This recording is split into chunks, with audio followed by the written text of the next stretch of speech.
Hi guys, welcome to Krish talks. കഴിഞ്ഞ എപ്പിസോഡിൽ വല്യപ്പച്ചൻ അലീനയോട് യാത്രയൊക്കെ പറഞ്ഞ് തറവാട്ടിലേക്ക് പോകാൻ നിൽക്കുന്ന സമയത്ത് അലീനയോട് ഒരുപാട് കാര്യങ്ങൾ പറഞ്ഞു കൊടുക്കുന്നുണ്ട്. പണിക്കാരോടൊന്നും കുസ്തി പിടിക്കണ്ട, പിന്നീട് ഞാൻ വരുന്ന സമയത്ത് അടുത്തതായിട്ട് പോകുമ്പോൾ നിന്നെ കൂടെ തറവാട്ടിലേക്ക് കൊണ്ടുപോകാം, നിനക്ക് അവിടേക്ക് ഒന്ന് കാണണ്ടേ. ആ സമയത്ത് അലീന പറയുന്നുണ്ട്, ഞാൻ ഇവിടെ ഒന്ന് കാർ ഉറപ്പിച്ചോട്ടെ, എന്നിട്ട് മതി ബാക്കിയൊക്കെ. അടുത്ത തവണ വല്യപ്പച്ചൻ വരുമ്പോഴേക്കും സ്റ്റാൻലി പപ്പയെ ഞാനൊരു അനുസരണയുള്ള ആളാക്കിയിരിക്കും, നിനക്കതിന് കഴിയോ മോളെ എന്ന് ചോദിക്കുമ്പം കഴിഞ്ഞില്ലെങ്കിൽ ഞാനിവിടെ സമരം ഇരിക്കും. നീ ഒറ്റയ്ക്ക് ഇവിടെ സമരം ഇരിക്കുകയാണോ? എന്തായാലും നോക്ക്, ഞാൻ 2 ദിവസം കഴിഞ്ഞിട്ട് വരാം. അപ്പം അവിടേക്ക് ആൻ്റപ്പൻ വരുന്നുണ്ട്. ആൻ്റപ്പനോട് വല്യപ്പച്ചൻ പറയുന്നുണ്ട്, എൻ്റെ കുഞ്ഞിനെ നോക്കിക്കോണേ. അതും പറഞ്ഞ് വല്യപ്പച്ചൻ കാർ എടുത്ത് പോവുകയാണ്. പിന്നീട് കാണിക്കുന്നത് നെടുമ്പുരക്കൽ ബാലചന്ദ്രൻ്റെ വീടാണ്. ബാലചന്ദ്രൻ്റെ ഫോൺ റിങ് ചെയ്തെന്ന് കേട്ടിട്ടാണ് ബാലചന്ദ്രൻ അകത്തേക്ക് വരുന്നത്. കോൾ നോക്കിയപ്പോൾ അത് അലീനയായിരുന്നു. ബാലചന്ദ്രൻ കോൾ എടുക്കുന്ന സമയത്ത് അലീന അച്ഛൻ്റെ ഹെൽത്തൊക്കെ ഓക്കെ അല്ലേ, ഇപ്പോൾ കുഴപ്പമൊന്നുമില്ലല്ലോ എന്ന് ചോദിക്കുന്നുണ്ട്. അപ്പോൾ ബാലചന്ദ്രൻ പറയുന്നുണ്ട്, അങ്ങനെ പ്രത്യേകിച്ച് മാറ്റമൊന്നും വരാനായിട്ടില്ല, നീ ഇപ്പോൾ പോയിട്ട് അധിക ദിവസമൊന്നും ആയിട്ടില്ലല്ലോ. അലീന അപ്പം അത് ശരിയാണല്ലേ, പക്ഷെ എനിക്ക് ഒരുപാട് ദിവസമായി അവിടെ നിന്ന് പോകുന്ന പോലെ തോന്നുന്നു.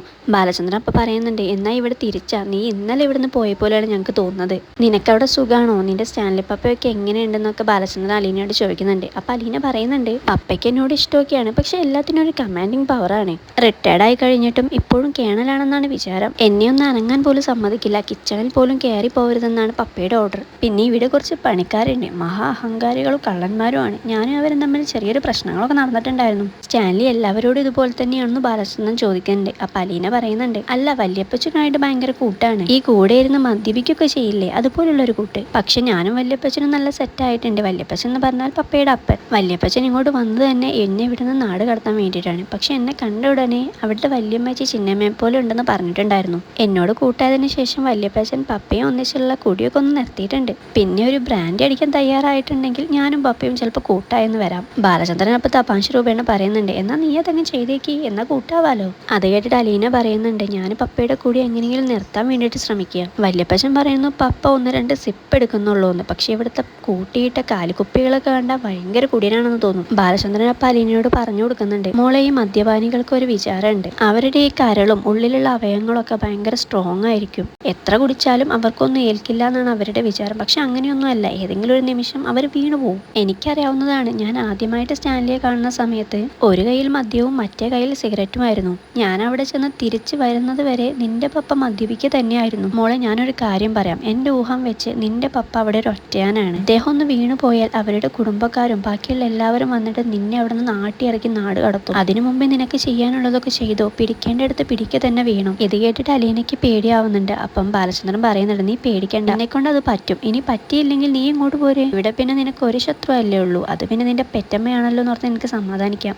അപ്പോൾ അലീന ചോദിക്കുന്നുണ്ട്, മാഡം വന്നിട്ട് എന്തായി, വല്ല മാറ്റവും ഉണ്ടോ, ഒരുപാട് അടികൾ കിട്ടിയതല്ല, അതിന്റെ വല്ല മാറ്റവും കാണാനുണ്ടോ? ബാലചന്ദ്രൻ അപ്പം പറയുന്നുണ്ട്, മാറ്റമില്ലെന്ന് മാത്രമല്ല, അടി കിട്ടിയിട്ടല്ല കൊടുത്തിട്ട് വന്നവളെ പോലെയാണ് അവള്, തോറ്റിട്ടല്ല ജയിച്ചിട്ട് വന്നവളെ പോലെയാണ്. അലീന അപ്പം പറയുന്നുണ്ട്, അച്ഛാ മാഡം പറയുന്നതിലൊന്നും പ്രതികരിക്കാൻ പോണ്ട, അച്ഛനെല്ലാം കണ്ടില്ല കേട്ടില്ല എന്ന് വെച്ച് വിട്ടേക്ക്, ഒരിക്കലെല്ലാം ശരിയാവും. അപ്പോൾ ബാലചന്ദ്രൻ അലീനയോട് പറയുന്നുണ്ട്, മോളെ എൻ്റെ കയ്യിലൊരു ബോംബുണ്ട്, ഗനേഡ്, മോളെ പപ്പയോട് ചോദിച്ചാൽ അറിയായിരിക്കും, പണ്ട് പട്ടാളക്കാരൊക്കെ ഉപയോഗിച്ചിരുന്നു, നമ്മളതിന് കൈ ബോംബ് എന്ന് പറയും. അതിന്റെ മുകളിൽ ഒരു പിന്നുണ്ട്, ആ പിന്ന് നമ്മൾ വലിച്ചാൽ ആ ബോംബ് അപ്പം തന്നെ പൊട്ടും. ഞാനിപ്പോൾ ആ ബോംബ് എൻ്റെ കയ്യിൽ വെച്ച് പിന്നെ വലിച്ചിരിക്കുകയാണ്, എൻ്റെ വിരലിൻ്റെ ഒരു സ്ഥാനം മാറിയാൽ അത് അപ്പോൾ തന്നെ പൊട്ടും. ഇതെല്ലാം കേട്ടിട്ട് അലീനയ്ക്ക് പേടിയാവുന്നുണ്ട്. അലീന അപ്പോൾ ബാലചന്ദ്രനോട് പറയുന്നുണ്ട്, അച്ഛൻ അവിവേകൊന്നും കാണിക്കരുത്, എന്നെ ഓർത്ത്, അച്ഛൻ്റെ മക്കളെ ഓർത്ത്, എല്ലാം ഒരിക്കൽ പഴയതുപോലെ ആകുന്ന ഒരു സമയം വരും, അച്ഛൻ കാത്തിരിക്കുക കുറച്ചുകൂടെ. ഇതൊക്കെ കേട്ടിട്ട് അലീനയോട് ബാലചന്ദ്രൻ, നീ ഫോൺ കട്ട് ചെയ്തു, എനിക്കിപ്പോൾ സംസാരിക്കാനുള്ള ഒരു മൂഡില്ല, നമുക്ക് പിന്നെ സംസാരിക്കാമെന്ന് പറഞ്ഞ് ഫോൺ വെക്കുന്നുണ്ട്.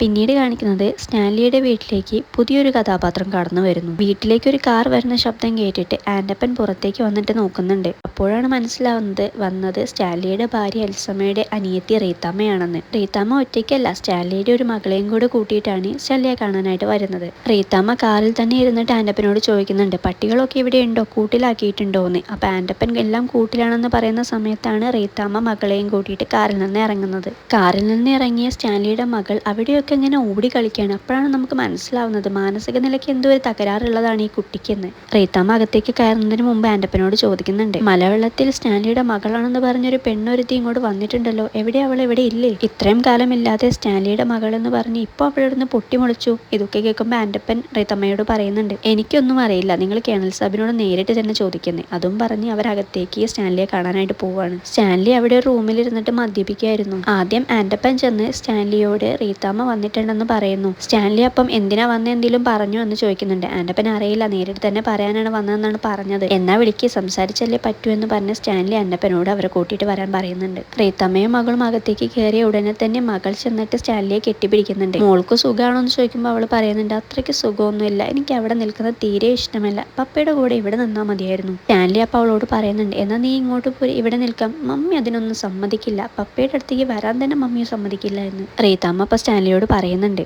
ഞാൻ ചില കാര്യങ്ങൾ അറിഞ്ഞിട്ടാണ് ഇങ്ങോട്ട് വന്നത്, സത്യാവസ്ഥ എന്തെന്ന് അറിയാൻ. സ്റ്റാൻലിക്ക് പണ്ട് അവിഹിതമുണ്ടായിരുന്നു, അതിലൊരു പെണ്ണ് ഇപ്പോൾ വന്നിട്ട് ഞാൻ തന്റെ മകളാണെന്ന് പറഞ്ഞ് ഇവിടെ നിൽപ്പുണ്ടല്ലോ. നാട്ടുകാരും വീട്ടുകാരും എല്ലാം അറിഞ്ഞിട്ടുണ്ട്, അതിന്റെ സത്യാവസ്ഥ അറിയാനാണ് ഞാൻ ഇങ്ങോട്ട് വന്നത്. സ്റ്റാൻലി അപ്പോൾ ദേഷ്യത്തോടെ എണീറ്റിട്ട് റീത്തമ്മയോട് പറയുന്നുണ്ട്, മര്യാദയുടെ ഭാഷയിലാണെങ്കിൽ എന്റെ മുന്നിൽ നിന്ന് ഇങ്ങനെ സംസാരിക്കാം, ഇല്ലെങ്കിൽ പുറത്തു പോകാമെന്ന്. റീത്തമ്മ അപ്പോൾ സ്റ്റാൻലിയെ കുറ്റപ്പെടുത്തിയിട്ട് സംസാരിക്കുകയാണ്. കൊട്ടാരമറ്റത്തിലെ ഔതക്കുട്ടിയും ഔതക്കുട്ടിയുടെ മകൻ സ്റ്റാൻലിയും ഭയങ്കരമായി കുടുംബമഹിമ പറയുന്ന ആൾക്കാരാണല്ലോ. എന്നിട്ടാണോ മകളെന്ന് പറഞ്ഞ് ഒരുത്തിയെ ഇവിടെ കൊണ്ട് താമസിപ്പിച്ചത്? നാട്ടുകാരും വീട്ടുകാരും അറിഞ്ഞാൽ എന്താണ് കരുതുക? നിങ്ങൾക്കൊരു ഭാര്യയും 3 മക്കളും ഇല്ലേ? ഇതൊക്കെ അറിഞ്ഞാൽ അവരെങ്ങനെ പുറത്തിറങ്ങി നടക്കും? അഭിമാനത്തോടെ പറഞ്ഞു നടക്കാൻ പറ്റുന്ന ഒരു സംഭവം അല്ലല്ലോ ഇത്. സ്റ്റാൻലി അപ്പൊ പറയുന്നുണ്ട്, ചോദിക്കുന്നവരോട് പോയി പണി നോക്കാൻ പറ എന്ന്. അങ്ങനെ പറഞ്ഞാൽ അത് തർക്കുത്തരമല്ലേ, ഇതിനുള്ള ഒരു മറുപടി ആയിട്ടില്ലല്ലോ. വീണ്ടും സ്റ്റാൻലി റീത്തമ്മയോട് മര്യാദയ്ക്ക് സംസാരിക്കാൻ പറയുന്നുണ്ട്. റീത്തമ്മ അപ്പോൾ കുറച്ചൊന്ന് സൗമ്യമായിട്ട് സ്റ്റാൻലിയോട് ചോദിക്കുന്നുണ്ട്, വാസ്തവത്തിൽ അത് സ്റ്റാൻലിയുടെ മകളാണോ എന്ന്. സ്റ്റാൻലി അപ്പൊ പറയുന്നുണ്ട്, അതെ, 24 വർഷം മുമ്പ് ഞാനൊരു പെൺകുട്ടിയെ സ്നേഹിച്ചിരുന്നു, അതിൽ അബദ്ധത്തിൽ ഒരു മകൾ ഉണ്ടായെന്ന് ഞാൻ ഇതുവരെ അറിഞ്ഞിട്ടില്ലായിരുന്നു. ഈ 23 വർഷക്കാലം അവളൊരു അനാഥയെ പോലെയാണ് കഴിഞ്ഞത്. ഇപ്പോഴും അവളൊരു അനാഥയാണെന്ന് അറിഞ്ഞപ്പോൾ ഞാൻ അവളെ ഇങ്ങോട്ട് കൂട്ടിക്കൊണ്ടുവന്നു, അതിലെന്താണ് തെറ്റ്? റീത്താമ്മ അപ്പൊ സ്റ്റാൻലിയോട് ചോദിക്കുന്നുണ്ട്, ഇതൊക്കെ തീരുമാനിച്ച് അവളെ ഇങ്ങോട്ട് കൊണ്ടുവരുന്നതിന് തൊട്ട് മുമ്പെങ്കിലും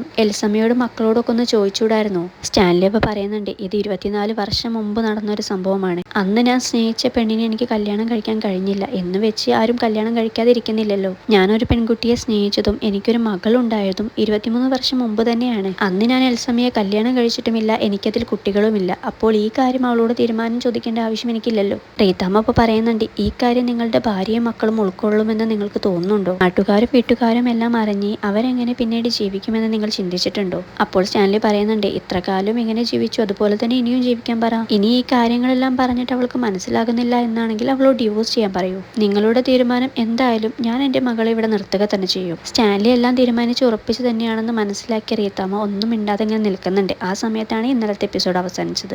അടുത്ത എപ്പിസോഡിനായി ചാനൽ സബ്സ്ക്രൈബ് ചെയ്യൂ.